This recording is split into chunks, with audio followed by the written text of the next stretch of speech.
Oh my God. Someone in my house is on the bed all day long. And the whole house smells like a bitter smell. She can't even take care of herself, let alone do the housework, and it's a real eyesore. She sleeps all the time. I wonder how long she's going to stay. Every time they look at my face, my mother-in-law Kelly or sister-in-law Daisy complains. Sure, it's the same with or without a wife who doesn't do anything. What's the point of having a wife if she doesn't do anything?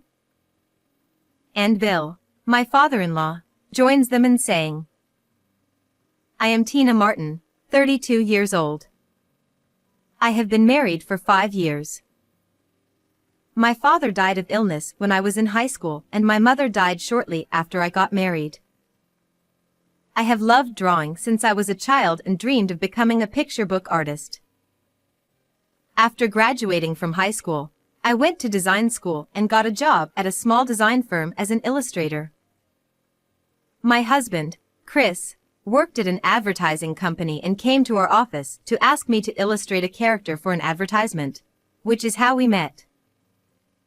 That is how we got married after 2 years of dating. Although my sister-in-law was also at my parents-in-law's house, we ended up living together at my parents-in-law's house after we got married. When we got married, they allowed me to freelance and work from home.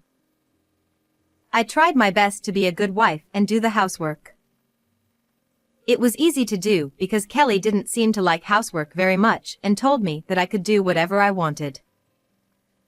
Daisy was also indifferent to housework and went out with colleagues and friends every day for drinks and dinners, so we rarely had meals together, but we had no problems. However, 3 years ago I fell down the stairs at the train station and was seriously injured. My life changed drastically. I suffered a spinal injury that left me with a severe disability, paralysis of the lower half of my body. It was quite a shock at first, but 3 years have passed and I am gradually getting used to this kind of life. My in-laws, who had cared so much for me when I was injured, did not expect that I would be unable to stand on my own legs for the rest of my life, and as the 3 years passed, many things changed. In the meantime, Daisy got married 2 years ago. She left home. I'm so glad I don't have to see that look of Tina's anymore. What a thing to say. I could tell that my in-laws were feeling a bit neglectful of me, as I was now almost bedridden. I could not refute my in-laws' sarcasm, as I was sure that having a bedridden person in the house would be troublesome for them in many ways. My in-laws have an old house, so there is no space in the house for a wheelchair to pass through, and I have no choice but to stay in bed, as I am unable to move without a wheelchair. However, I had been working from home before the accident, so I am able to continue working as I am now. I consider it a blessing in disguise that my upper body is not paralyzed and I am able to work. I am now taken care of by a helper and a housekeeper who comes and takes care of my personal needs. If I lived alone, the helper would be able to help me with daily living such as cleaning and laundry, but this is not possible if I have a family member living with me. The helpers can only provide physical assistance. Chris has to work and cannot take care of me, but my in-laws are doing very well. Kelly is not disabled and has no illness. Bill turned 65 last year and has been home since he retired. When you have a family member living with you who is pinching himself and not working, helpers are not allowed to do daily living assistance such as cleaning, laundry, and shopping. For the first 2 years or so, my in-laws did a little bit along the way, but gradually they stopped doing it. I can understand that Kelly, who has always disliked housework, must have found it a hassle to do my share of the chores. Chris also spoke kindly to me in the beginning, but now he rarely even speaks to me and does nothing for me. I have a job to do, and caring for someone is not a man's job. That's all he says. Just because the in-laws don't do anything for him doesn't mean that the helpers can't assist him in his daily life due to regulations. But the helper saw my in-laws and was concerned about them, so she introduced me to a housekeeper. A housekeeper is a waste of money. What kind of luxury are you talking about? But I have my own personal needs, and if you don't do my laundry, I won't have any clothes to change into. Are you trying to bully me as a daughter-in-law? No, I'm not, but I'm in such a situation that I have no choice but to ask you to do it for me. When I said this, my in-laws looked at me as if I was a nuisance. You really are a pestilence, aren't you? We don't have that kind of money. I'll take care of that. I was so glad I had kept my job. So I managed to get a housekeeper to come to my house. The housekeeper was a 52-year-old woman named Sammy. She had lost her husband a long time ago and had no children. I felt she was somewhat like my mother who had passed away. I was really glad that she was a very kind and gentle person who took care of me very kindly. The only people I can talk to now are not my family. The only people I can talk to now are Sammy and my helpers. When Sammy arrived, my in-laws immediately tried to take care of their own business. Hey you! You're supposed to do our laundry and cleaning too. No, thank you. Kelly, what? You're the housekeeper, aren't you? What are you doing here? Housekeeper, if I do your part, I'll have to charge you extra. Are you willing to pay for it? If so, I'll do it. What the hell is wrong with you, you sassy housekeeper? They had an argument, but I felt a little better when she said no. One day, after about a year of living like that, Daisy came home divorced. She said it was because her husband cheated on her. He must have been seduced by a woman because he was an idiot. He was a messy, noisy man. But my brother-in-law worked for a major company and seemed like a very serious businessman. He didn't seem like the type of man who would cheat on his wife. I thought it was a bit strange, but I didn't want to make waves by saying something unnecessary, so I didn't say anything. I'm super lucky to have a housekeeper. Of course you're going to take care of me, right? Daisy said the same thing as her in-laws, but Sammy said no once and for all. Sammy did not think well of her in-laws, who did not say a single kind word to me even when we were together. I won't do it. What? Then what are you doing here? To take care of Tina around. What the hell is that? She's a useless housekeeper with Tina. It must be because Tina is so stingy with her money. But she's only making as much as she can on the side. She's a useless woman who can't even take care of herself. So she has to ask the housekeeper for help. Daisy and Kelly can take care of themselves, so they don't need a housekeeper, do they? When I countered that, they shut up, but Daisy's return doubled my in-laws' sarcasm. A bedridden person is nothing but a distraction. Now that Daisy is back, your presence will only make our house smaller.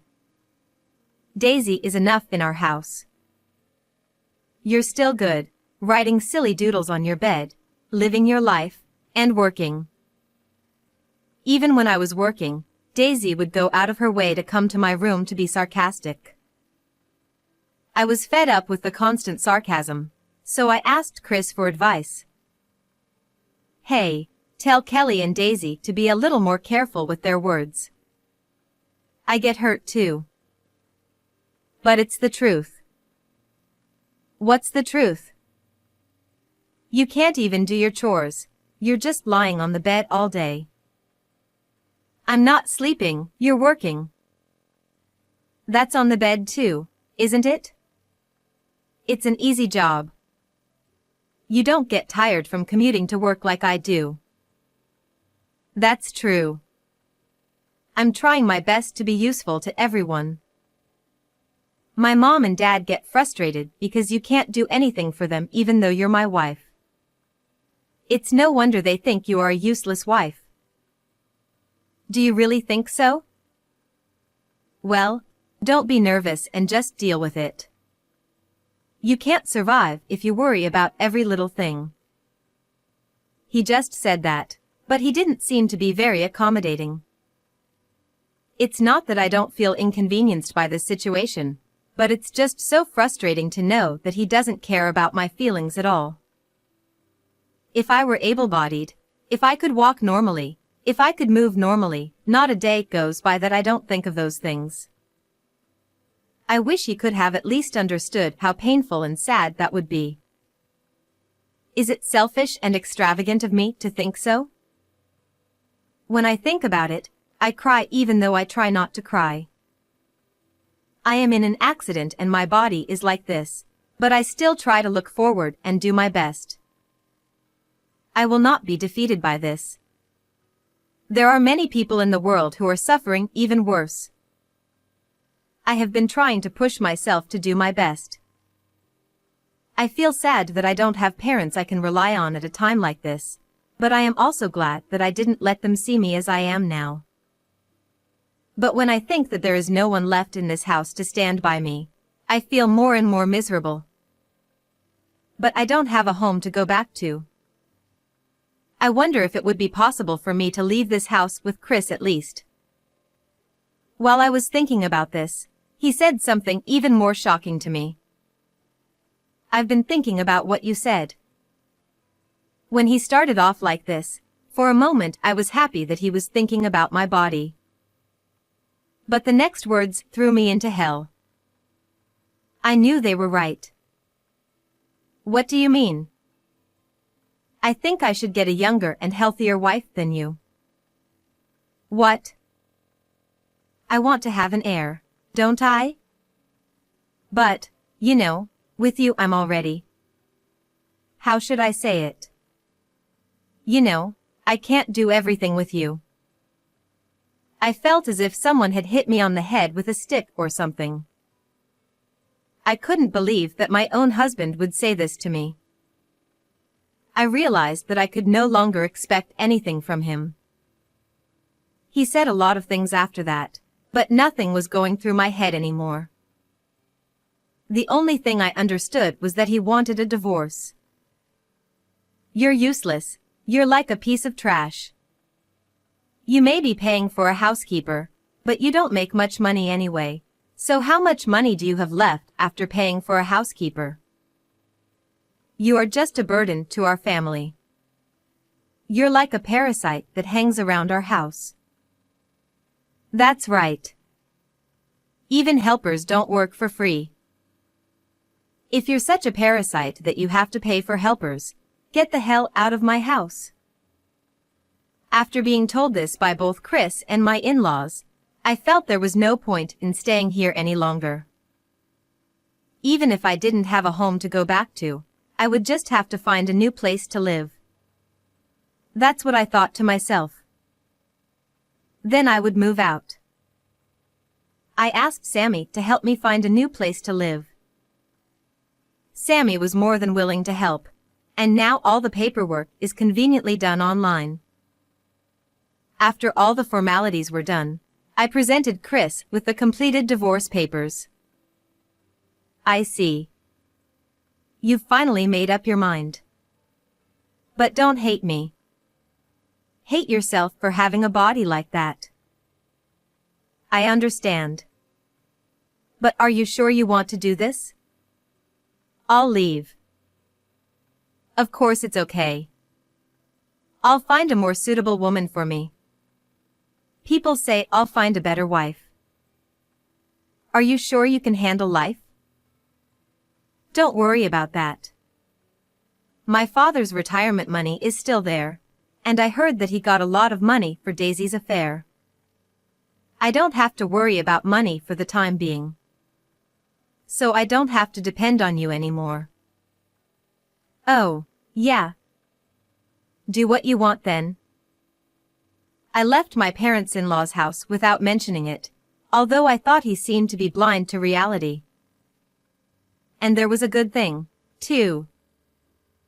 If I lived alone and didn't have family help, a helper would also help me with daily living. They do the cleaning, laundry, shopping, and so on. I was really grateful for that. But I still have Sammy come over as usual. Sammy actually worked for a major company before she got married, and she is very skilled with computers and such. But because it was a big company, there was a lot of overtaking and being overtaken, and she got tired of that, so she quit her job when she got married. That was 20 years ago. Sammy laughed when she said that, but I wondered a little if it was from that kind of career that she was able to take a firm stand against my in-laws. So now she manages my business rather than being my housekeeper. Sammy is happy to do it and is a big help. Besides, the new place I moved to is a wheelchair-accessible house, so I can move around by myself. The kitchen also has enough space for me to cook by myself. Just when I was beginning to think I was finally getting used to my new life, Kelly started calling me again and again. But I had nothing more to say to her. I ignored them and left those calls alone. Partly because Sammy was cooperating, and partly because I was making much more progress and had more work to do than working in the midst of my stepfamily's sarcasm, and I didn't have time to deal with Kelly. A year has passed. I still hear from Kelly, though not as often as before. I decided that my life had settled down and it was time to kick it off, so I picked up the phone and answered. Hello? Finally. Hey you, why haven't you answered the phone all these years? I was worried that something might have happened to you. She suddenly spoke to me in a cat-like voice. I had never even heard her say she was worried about me when we lived together. I guessed that she probably found out the truth and contacted me out of distress. I wondered what kind of life she had been leading for the past year. Thank you for your concern. But please don't worry about me, I'm doing quite well and in good health. Oh, well, that's good to hear. By the way. What is it? Well, do you still want to live with us like before? What? I'm a huge trash and a parasite, and there's nothing good about living with me. I've been thinking about it a lot. I knew I couldn't just leave you here with your physical disability. We will take good care of you from now on, so you don't have to worry anymore. No worries. When you live alone, a helper will help you with your daily life. They do the cleaning, laundry, and shopping for me. And Sammy helps me with my work, so I don't have any problems. Well, about that job, is it true that you were making more money than Chris? Yes, that's true. But I guess he was disappointed when we got divorced. Chris said you had a monthly income of almost $15,000. My income was used to pay for my in-laws' living expenses. I was fortunate that my income had increased, although my own disability, combined with my in-laws' help in the beginning, and Chris's company's poor performance and declining salary. So I offered Chris that. He, at first, said he was sorry and all that. He also said that if I told my in-laws that my salary had dropped, they would be worried, so he asked me not to tell them anything about it. But after almost 3 years of living this way, he seemed to lose awareness of the fact that I was paying his bills. I thought he should have put his own salary aside when we got divorced, but I didn't dare mention it. Besides, I knew that Daisy's divorce was not over her husband's infidelity, but Daisy's own. My brother-in-law had contacted me. I was also told that Daisy had taken my brother-in-law's money without his permission. Daisy had said that she had received the money as alimony. My brother-in-law said that of course he would get the money he took out back exactly as he took it and that he would also charge her alimony. I decided to get a divorce before my in-laws found out about it. When I confronted Kelly about it, she was absolutely mortified for a while. Chris was also getting into girls' bars worker and even getting into debt. So that's why he said he wanted a divorce. Maybe he was counting on that girl's earnings. You can't count on that. They weren't even dating in the first place. He was just one of her clients. I'm sure he was. Did you, by any chance, know? Yes, I knew all about it. Kelly, why didn't you tell me? Did you by any chance know that Chris's company was in danger? Of course I did. It's awful that you knew that too and didn't tell me. Kelly also told me that Daisy had eloped with the cheating boyfriend, but was eventually dumped and came home in tears with even more debt. Chris' company went bankrupt 6 months ago, and he is now looking for a job, but he can't find one because he says he is not a good fit for it. He has completely lost his confidence and is now a recluse here too. Thanks to those kids living with us, my husband doesn't have any retirement money left. In fact, he's still in debt. Is that so? So, if you come back, everything will be all right. I have no idea what you mean.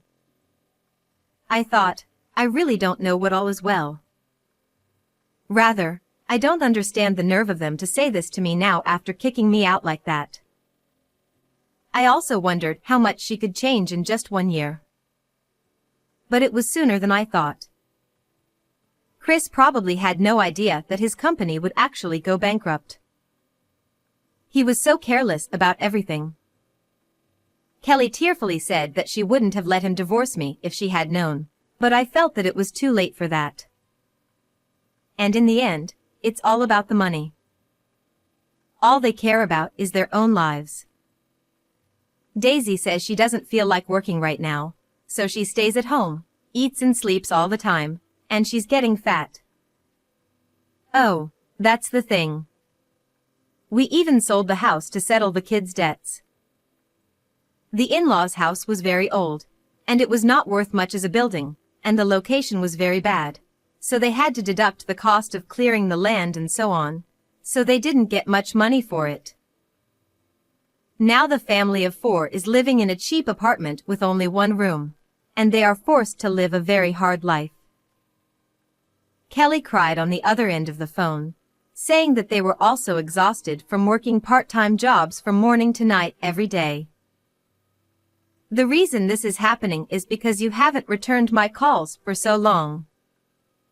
At least if I had gotten in touch with you before we sold the house. What do you say happened? Of course you would have helped us if you knew we were selling the house. You lived in that house too, so you must have some attachment to it, right? Not at all, though. What? I can only wonder how much convenience I had in mind. I was really glad I didn't answer the phone. Well, if I had answered, there was no way I would have gone along with such a conversation. Oh, so Chris and Daisy are both firmly parasitic on you guys. So please, come back. You're the only one I can count on in a situation like this. No, I'm a stranger. I don't need you to depend on me. Don't say that. We're sorry for what we've done. I apologize. That's right. With your money, let's build a barrier-free house for everyone to live in and get along.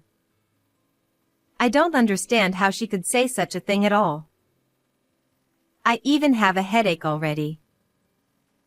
I decided it was time to give them an ultimatum and call it a day. No, thank you. Oh, but I picked up your phone today because I wanted to let you know something. What news? I'm going to charge all of you alimony. What? Why should we pay alimony? Besides, even Chris didn't cheat on you.